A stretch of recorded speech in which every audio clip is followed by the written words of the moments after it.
Farm house के लिए land finalise कर ली है, बट अभी नेक्स्ट चीज ये आ जाती है कि अभी लीगल वेरिफिकेशन करते वक्त ना बहुत अलग अलग तरह के चैलेंजेस आते हैं। इसमें क्या क्या चैलेंजेस आते हैं और इनका क्या क्या सोल्यूशन है, आज मैं ये वीडियो में कवर करने जा रही हूँ। सबसे पहला चैलेंज आता है ओनर इटसेल्फ इज मिसिंग। आप जिसके साथ इतना टाइम के लिए बात कर रहे थे, जिसके साथ आप इंटरैक्शन कर रहे थे, फाइनली यू रियलाइज मैंने जिससे बात की वो ओनर ही नहीं है। माइट बी मैं इन बिटवीन मीडिएटर से बात कर रहा था, या उसके भाई से बात कर रहा था, या कोई फैमिली मेंबर से बात कर रहा था। All of a sudden entire transaction का मोड चेंज हो जाता है। Second thing, encumbrances on the land. आपने जो लैंड शॉर्टलिस्ट की है, ये लैंड के ऊपर आपको रियलाइज होता है कि बहुत बड़ा लोन है। आपको लैंड का एक्चुअल मार्केट रेट 50 लाख था, आपको 5 लाख में पड़ी, क्योंकि लैंड के ऊपर ऑलरेडी किसी ने 70 लाख का लोन लेके रखा हुआ है, या फिर उतने टैक्सेस पाइल अप होके रखे हुए हैं। Third thing that happen in legal litigation part of it, payment given to wrong person. 7/12 पे नाम किसी और का है और आपने पैसा तीसरे को ही दे दिया, और कल जाके वो पर्सन निकल जाता है, आपका भी ट्रांजैक्शन नहीं कंप्लीट होता है। Fourth thing, multiple legal ownership. And agriculture land में ये होता ही होता है, क्योंकि एग्रीकल्चर लैंड ये सिंगल पार्टी होल्डिंग बहुत बार नहीं होती है। तो आपके बाद में भी उसका बेटा, उसके नाते पोते, इन लोगों का भी उसके ऊपर राइट आता है। तो ऑब्वियसली अगर एक भी किसी को राइट कॉम्पेंसेशन नहीं मिला है, तो उसकी उठ के पूरी फैमिली आएगी जो आपके पास कॉम्पेंसेशन मांगेगी, और कल कहेगी कि हमें पैसा नहीं मिला था, एंड आपकी लैंड टोटली लिटिगेशन में चली जाएगी।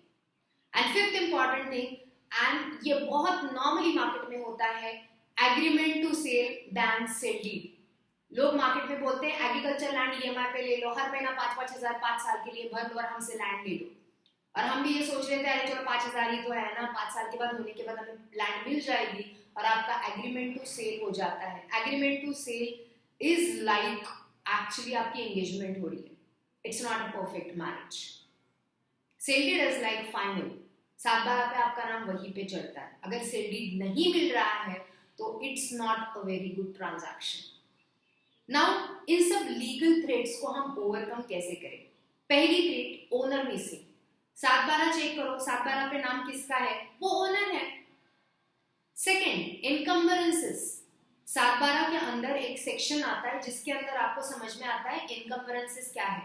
अगर आपको नहीं समझ में आ रहा है 7/12 पढ़ने के लिए, appoint good property lawyer, that's the basic solution. मैं एंड में इस पे बताने वाली हूँ, बट बेसिक चीजें जो आपको भी पता होनी चाहिए।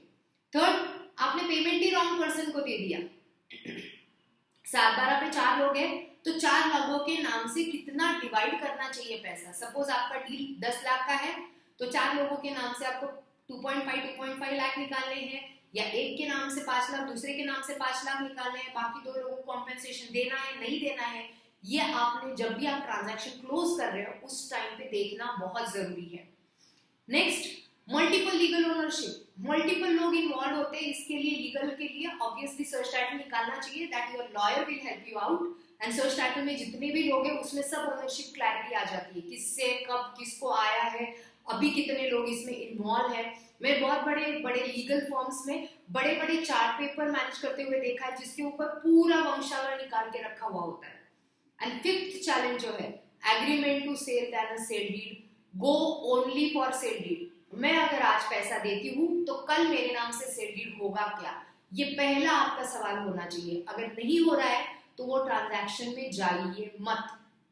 सो बेसिकली लीगल वेरिफिकेशन ये लैंड में बहुत इंपॉर्टेंट रोल प्ले करता है। आप अगर लीगली वेरीफाइड लैंड देख रहे हो आपके खुद के फार्म हाउस के सपने को पूरे करने के लिए, तो हम आपको मदद कर सकते हैं। Thank you so much.